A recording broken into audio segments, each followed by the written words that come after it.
بسم اللہ الرحمن الرحیم. السلام علیکم, صبح بخیر اور خوش آمدید مارننگ وتھ فرا میں. دعا اور امید یہی آپ جہاں کہیں ہیں بالکل ٹھیک ٹھاک ہوں, زندگی مزے سکون اور خیریت کے ساتھ گزر رہی ہو.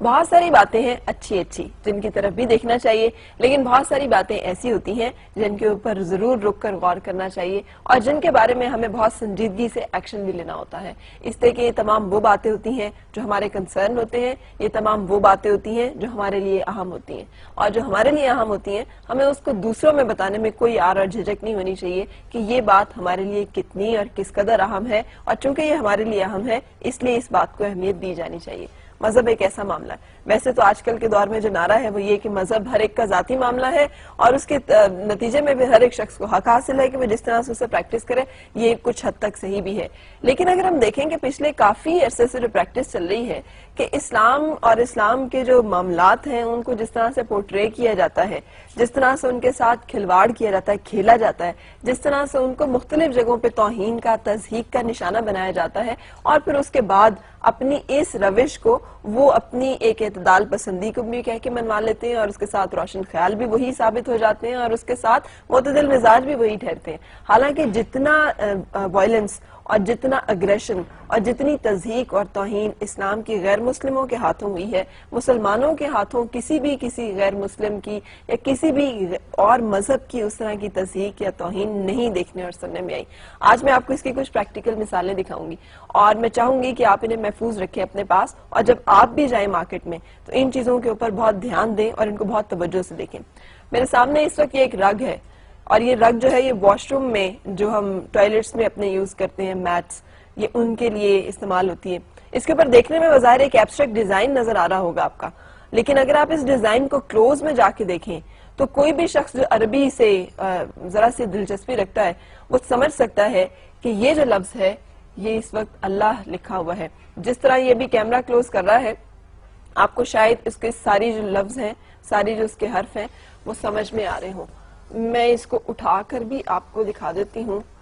اس کو اس طرح سے دیکھ پانا کیمرے کی آنکھ سے ممکن ہے یا نہیں مجھے نہیں معلوم, آپ دیکھ پا رہے ہیں اس طرح جیسے میں دیکھ رہی ہوں یا نہیں. یہ دیکھیں کلیئر آپ کے سامنے اللہ لکھا ہوا ہے, اور یہ ایک واش روم میں بچھایا جانے والا میٹ ہے, اگر آپ اسے لانگ میں بھی دکھائیں, جس پر لگتا یہ ہے بظاہر کہ یہ ایک ایبسٹریکٹ اس کے اوپر ڈیزائن بنا ہوا ہے, اور یہ یقینی طور پر اتفاقاً یا حادثاتاً تو ہو نہیں سکتا. یہ ایک باقاعدہ پلانڈ ایفرٹ ہے جس کے نتیجے میں اس طرح کی توہین کرائی جاتی ہے. مارکیٹ میں اویلیبل ہے, اسی طرح سے کسی نے دیکھ کر خریدا, ایک نظر دیکھنے میں کہ بڑا ہی اچھا ڈیزائن اور بڑا ہی مزیدار سا لگ رہا ہے, اور جب اس کے اوپر ذرا سا غور کیا گیا تو پتا چلا کہ یہ لفظ اللہ ہے جو ہمارے پاؤں میں اور واش روم میں بچھایا جا رہا ہے. یہ صورتحال ہے ان تمام ایفرٹس کی اور ان تمام کاوشوں کی جو ان لوگوں اور ان مذاہب کی طرف سے آتی ہیں جنہیں ہم کہتے ہیں بڑے معتدل مزاج ہیں, اور اگر کوئی تشدد پسند ہے تو وہ صرف مسلمان ہے. یہ ایک کپڑا ہے,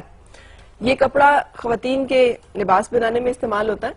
اگر کیمرہ اسے بھی کلوز کرے تو اس پر بھی اس جگہ پر یہ الحمدللہ رب العالمین بہت کلیئرلی پڑھا جا رہا ہے. مطلب یہ سامنے نظر آ رہا ہے کہ یہ انہوں نے اس کے ساتھ جس طرح کے مغلظات اس پورے ایک فیبرک کے اوپر پرنٹڈ ہیں, اگر اس کو میں آپ کو دکھا سکوں, یہ ایک عورت اور مرد کی تصویر ساتھ ہی انہوں نے بنائی ہوئی ہے جو کہ ایک عجیب و غریب صورتحال اور نمونہ پیش کر رہی ہے. اس کے بعد اس کے بالکل نیچے یہ لفظ اللہ پرنٹ ہوا ہے. اب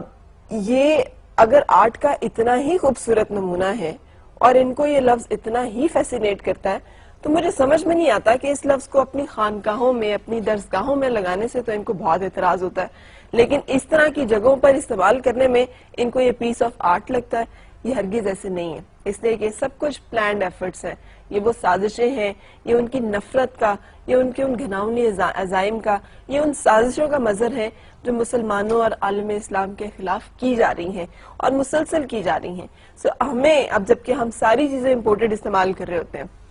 مارکیٹ میں جائیں تو یہ فیبرک بہت سستا سا مل رہا ہوگا, اب پتہ نہیں اویلیبل ہے یا نہیں ہے, لیکن مجھے یہ مل پایا. اور اس طرح کی اور بہت ساری جگہیں اور بہت سارا جگہوں پہ ایسا ہو رہا ہوگا جو میرے پاس ابھی نہیں ہے, لیکن آپ جب بھی جائیں پلیز کائنڈلی جب ہم باہر کی چیزیں خریدتے ہیں تو اس میں ان چیزوں کے اوپر ضرور غور کریں کہ ان کے انگریڈینٹس کیا ہیں. ہم جو لپسٹکس استعمال کر رہے ہیں اس میں سور کی چربی استعمال کی جا رہی ہے. ہم جو یہ فیبرک استعمال کر رہے ہیں اس کے اوپر پرنٹ کے اوپر اور ایبسٹریکٹ فارم کے اوپر کیا چیزیں ہیں جو کہ پرنٹ کر کے بھیجی گئی ہیں. جو بھی اس طرح کی چیزیں ہم خرید رہے ہیں وہ کیا ہیں, کیونکہ یہ سب سازشیں جو ہیں یہ یقینی طور پر پوائنٹ آؤٹ کرتی ہیں ایک اور بڑی سازش کی طرف, اور وہ ہے مسلمانوں میں نا اتفاقی اور ایک ایسی نفرت کی فضا پیدا کی جائے جہاں پر ہمیں ہی ہٹ کیا جا رہا ہے دہشت گرد کہہ کے, حالانکہ ہم ہی سب سے زیادہ مظلوم ہیں اس وقت پوری دنیا میں. اینی وے یہ ایک اور صورتحال اس وقت میرے پاس ایک بلڈنگ کی صورت میں ہے جسے مینہٹن میں تعمیر کیا گیا ہے اور اس کو ایپل مکہ کا نام دیا گیا ہے. اور ذرا امیجن کریں کہ یہ ایک بلڈنگ ہے, شراب خانے کی عمارت بنانے کے لیے ان کو کعبے سے زیادہ معتبر اور کعبے سے زیادہ خوبصورت ڈیزائن اور کوئی نظر ہی نہیں آیا, کوئی اور ڈیزائن ان کی نگاہوں میں جچا ہی نہیں کہ وہ اس کو شراب خانہ بنا سکیں. سو یہ ایک بلڈنگ جو تعمیر کی گئی ہے جہاں 24 گھنٹے شراب فروخت کی جا رہی ہے, کی جائے گی, اور جو کہبہ خانہ ہوگا یہ اس بالکل ایگزیکٹلی اس پیٹرن پر ہے جو کہ مسلمانوں کی مقدس ترین اور محترم ترین اور مکرم ترین عمارت ہے جسے ہم کعبہ کے نام سے جانتے ہیں, جسے ہم اللہ کا گھر جانتے ہیں. سو یہ تو ہیں وہ لوگ جن کو ہم جانتے ہیں کہ یہ ہمارے لیے آئیں گے اور بہتری کریں گے, اور یہ ہیں وہ لوگ جو اس وقت دنیا کی طاقت اور اختیارات کو کنٹرول کرتے ہیں, اور یہ ہیں ان کی نیتیں, اور یہ ہیں ان کے ارادے, اور یہ ہے ان کی سوچ, اور یہ ہیں ان کے جذبے, اور یہ ہیں ان کے معاملات جو کھلے ہیں ہمارے سامنے. اگر ہم ان کھلی حقیقتوں کو اب بھی نہ دیکھ سکیں تو میرا خیال ہے پھر ہم کبھی بھی نہیں دیکھ سکیں گے. اور اگر ابھی بھی ہم اپنے لیے کچھ ایسا نہ کر سکیں جس میں ہم ایک واضح سوچ کم از کم پیدا کر سکیں, اور کچھ ایسے اعمال جو ہمارے کام آئیں, جہاں پر صرف پروٹیسٹ کرنے سے, صرف مذمت کرنے سے, صرف اس طرح کی چیزوں پر دکھ, کرب, تکلیف محسوس کرنے سے, صرف غم و غصے کا اظہار کرنے سے کام نہیں چلے گا, بلکہ اس سے آگے بڑھ کر ہمیں کچھ کرنا ہوگا, اور وہ ہے اپنے اندر طاقت پیدا کرنا. اتنی طاقت کہ ہمیں کمزور سمجھ کر ہمارے جذبات کو اس طرح مجروح نہ کیا جائے اور ہمارے مذہب سے اس طرح سے کھیلا نہ جائے, اور ہمیں صرف نادان سمجھ کر اور بیوقوف سمجھ کر ہمیں اس طرح سے استعمال نہ کیا جائے کہ ہمیں پوری دنیا کے چہرے پر دہشت گرد کی صورت میں مسلط کر دیا جائے اور پورٹرے کر دیا جائے, اور ہم اس بارے میں کچھ کر بھی نہ سکیں. اور یہ سوچنے کی بات ہے کہ آخر ہم اتنے بے بس ہیں کیوں.